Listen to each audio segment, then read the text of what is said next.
Hello दोस्तों, आप सभी कैसे हैं। आशा करता हूँ आप सभी अच्छे होंगे। आप सभी का स्वागत है आपके अपने YouTube channel SSC exam pro में, जो भारत को महंगे कोचिंग की फीस से मुक्त कराने के उद्देश्य से बनाया गया है। आज की इस वीडियो में हम 24 इंपॉर्टेंट विज्ञान के प्रश्नों को देखेंगे। या विज्ञान से संबंधित प्रश्नों की सीरीज का पार्ट 32 है। अगर आप 1 से लेकर 31 पार्ट देखना चाहते हैं तो मेरे चैनल पर जाके देख सकते हैं। तो चलिए शुरू करते हैं बिना किसी देरी का। पहला प्रश्न है, हवाई जहाज से यात्रा करते समय पेन से स्याही निकलने लगती है। वायु दाब में कमी के कारण, वायु दाब में विरुद्ध के कारण, स्याही के आयतन में विरुद्ध के कारण, या फिर अत्यधिक भार के कारण। तो इसका आंसर होगा ऑप्शन नंबर ए, वायु दाब में कमी के कारण।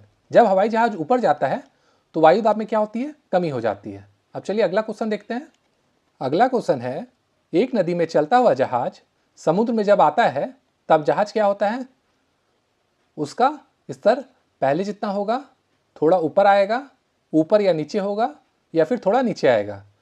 तो जब जहाज समुद्र में आता है तब जहाज क्या होता है, थोड़ा सा पहले ऊपर आता है। तो इसका आंसर हो जाएगा ऑप्शन नंबर बी। अगला प्रश्न है, बर्फ के 2 टुकड़ों को आपस में दबाने पर टुकड़े आपस में चिपक जाते हैं। क्यों चिपक जाते हैं ये आपको बताना है। दाब अधिक होने पर बर्फ का गलनांक घट जाता है, दाब अधिक होने पर बर्फ का गलनांक बढ़ जाता है, दाब अधिक होने से बर्फ का गलनांक पहले घटता है फिर बढ़ता है, या फिर दाब और गलनांक में कोई संबंध नहीं होता है। तो जब 2 बर्फ के टुकड़ों को आपस में हम लोग दबाएंगे तो वो चिपक जाता है। क्यों चिपक जाता है, क्योंकि उसमें दाब बढ़ जाता है, और दाब बढ़ने के कारण क्या होता है, ये बर्फ के अंदर जो गलनांक होता है वो घट जाता है। तो इसका आंसर हो जाएगा ऑप्शन नंबर ए। अगला प्रश्न है, ऊंचाई की जगहों पर पानी 100 डिग्री से नीचे के तापमान पर उबलने लगता है। क्यों उबलने लगता है ये आपको बताना है। पहला ऑप्शन है, वायुमंडलीय दाब कम हो जाता है अतः उबलने का बिंदु नीचे आ जाता है, गुरुत्वाकर्षण अधिक होता है, पर्वतों पर भारी हवाओं के कारण, या फिर कोई नहीं। आप जानते हैं कि जो पानी का क्वथनांक होता है जिसमें वो उबलने लगता है वो क्या होता है, 100 डिग्री होता है। लेकिन ऊंचाई की जगहों पर क्या हो जाता है, उसका वायु दाब जो है वो कम हो जाता है और उबलने का बिंदु जो होता है वो नीचे आ जाता है। इसका मतलब इसका आंसर हो जाएगा ऑप्शन नंबर ए। अगला प्रश्न है, प्रेशर कुकर में सब्जियां जल्दी पकाई जा सकती है, क्यों, ये बताना है। ये आप भी ऑब्जर्व किए होंगे कि जब हम लोग सब्जी क्या करते हैं, कढ़ाई में बनाते हैं, जल्दी नहीं पक पाता है, लेकिन अगर उसे हम प्रेशर कुकर में डाल देंगे तो वो जल्दी पक जाएगा। ऐसा क्यों होता है, चलिए देखते हैं। पहला ऑप्शन दिया है, सब्जियों को पानी की अपेक्षा भाप अधिक जल्दी उबाल सकती है। दूसरा ऑप्शन है, दाब बढ़ जाने से क्वथनांक बढ़ जाता है। तीसरा है, उच्च दाब क्वथनांक को कम कर देता है, या फिर कोई नहीं। तो इसका आंसर होगा ऑप्शन नंबर बी, दाब बढ़ जाने से क्वथनांक बढ़ जाता है जिसके कारण सब्जियां जल्दी पक जाती है। अगला प्रश्न है, हाइड्रोजन से भरा रबड़ का गुब्बारा वायु से ऊपर जाकर फट जाता है। क्यों फट जाता है ये हमें बताना है। पहला ऑप्शन है, हाइड्रोजन का भार बढ़ जाता है। दूसरा है, वायु दाब बढ़ जाता है। तीसरा ऑप्शन है, हाइड्रोजन का दाब घट जाता है, या फिर वायु दाब घट जाता है। तो आपको पता होगा जब भी हम ऊपर जाते हैं तो क्या होता है, वायु दाब जो होता है वो घट जाता है, जिसके कारण हाइड्रोजन से भरा हुआ रबड़ का गुब्बारा वायु में ऊपर जाकर फट जाएगा। तो इसका आंसर हो जाएगा ऑप्शन नंबर डी। अगला प्रश्न है, लोलक घड़ियां गर्मियों में क्यों सुस्त हो जाती है, ये बताना है। ऑप्शन देखते हैं, गर्मियों के दिन लंबे होने के कारण, कुंडली के घर्षण के कारण, लोलक की लंबाई बढ़ जाने के कारण, या फिर गर्मी में लोलक का भार बढ़ जाने के कारण।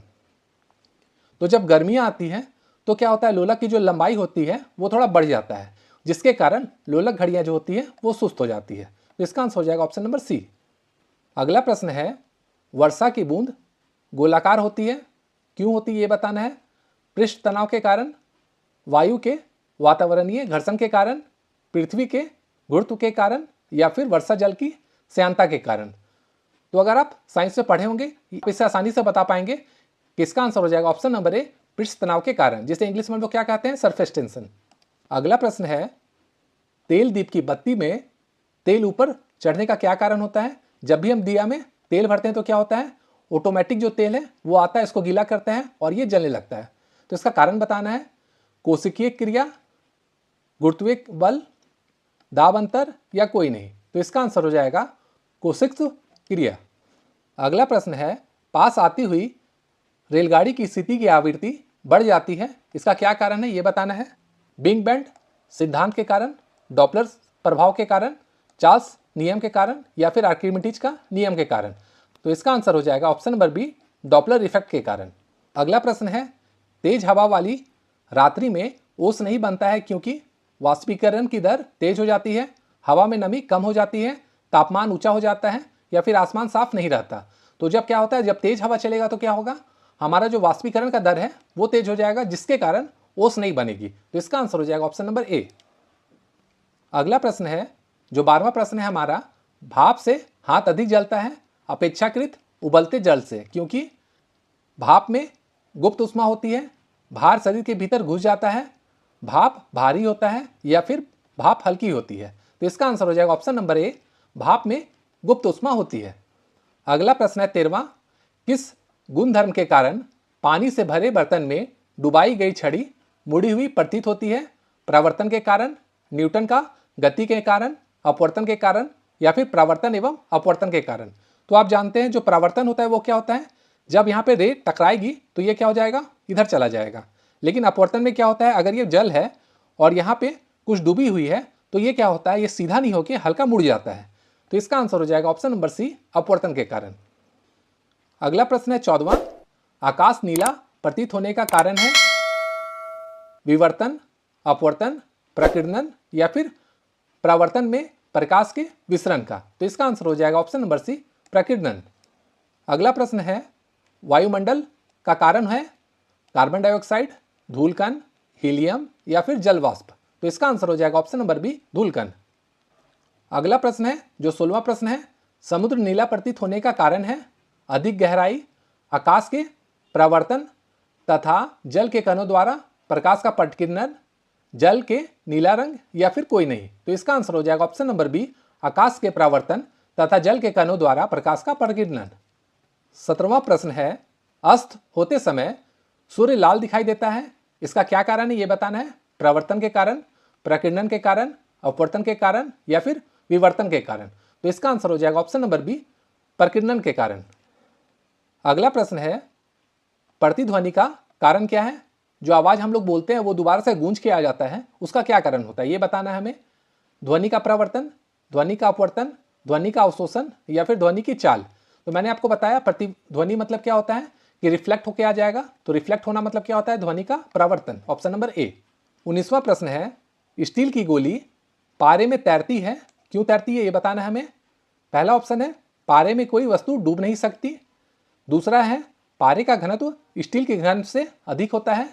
तीसरा ऑप्शन, स्टील का घनत्व पारे की अपेक्षा अधिक होता है या फिर कोई नहीं? तो इसका आंसर हो जाएगा ऑप्शन नंबर बी, पारे का घनत्व स्टील के घनत्व से अधिक होता है। 20वां प्रश्न है, गर्मियों में सफ़ेद कपड़े पहने जाते हैं, क्यों पहने जाते हैं ये बताना है हमें। सफ़ेद कपड़े उष्मा के अच्छे अवशोषक होते हैं, सफ़ेद कपड़े उष्मा के अच्छे प्रवर्तक होते हैं, सफ़ेद कपड़े पसीना ज़्यादा सोखते हैं या फिर कोई नहीं? तो गर्मी में क्या होता है, जब हम लोग सफ़ेद कपड़ा पहनते हैं तो वो क्या करता है, गर्मी का प्रवर्तन कर देता है, उसको अपने अंदर आने नहीं देता है, जिसके कारण हमें ठंडे महसूस होती है। तो इसका आंसर हो जाएगा ऑप्शन नंबर बी। अगला प्रश्न है, दलदल में फंसे व्यक्ति को लेट जाने की सलाह दी जाती है, क्यों दी जाती है ये बताना हमें। क्षेत्रफल अधिक होने से दाब कम हो जाएगा, क्षेत्रफल अधिक होने से दाब अधिक हो जाता है, दाब और क्षेत्रफल में कोई संबंध नहीं है या फिर कोई नहीं? तो इसका आंसर हो जाएगा ऑप्शन नंबर ए, क्षेत्रफल अधिक होने से दाब कम हो जाता है, और दाब अगर कम हो जाएगा तो वो व्यक्ति जो है वो दलदल में धंसेगा नहीं। 22वां प्रश्न है, चौराहों पर पानी के फुवारों में गेंद नाचती रहती है, क्यों नाचती है ये बताना है हमें। पानी का वेग अधिक होने के कारण दाब घट जाता है, पानी का वेग अधिक होने के कारण दाब अधिक हो जाता है, पानी का पृष्ठ तनाव के कारण या फिर पानी की श्यानता के कारण? तो इसका आंसर हो जाएगा ऑप्शन नंबर ए, पानी का वेग अधिक होने से दाब घट जाता है। अगला प्रश्न है, चमगादड़ अंधेरे में उड़ते हैं क्योंकि चमगादड़ पराश्राव तरंगे उत्पन्न करते हैं। चमगादड़ को अंधेरे में अधिक दिखाई पड़ता है, दोनों सही है या फिर दोनों गलत है? तो इसका आंसर हो जाएगा ऑप्शन नंबर ए, चमगादड़ पराश्रव तरंगे उत्पन्न करते हैं, जिसके कारण वे आसानी से अंधेरे में उड़ सकते हैं। अगला प्रश्न है, बांध के नीचे की दीवारें मोटी बनाई जाती है, क्यों बनाई जाती है ये बताना हमें। गहराई बढ़ने के साथ द्रव का दाब बढ़ता है, गहराई बढ़ने के साथ द्रव का घनत्व घटता है, गहराई बढ़ने के साथ द्रव का दाब घटता है या फिर गहराई बढ़ने के साथ द्रव का घनत्व बढ़ता है? तो इसका आंसर हो जाएगा ऑप्शन नंबर ए, गहराई बढ़ने के साथ द्रव का दाब जो होता है वो बढ़ जाता है। तो दोस्तों यह था विज्ञान से संबंधित महत्वपूर्ण प्रश्नों का पार्ट 32। अगर आप आगे का पार्ट देखना चाहते हैं तो चैनल को लाइक, शेयर और सब्सक्राइब जरूर करें। Thank you.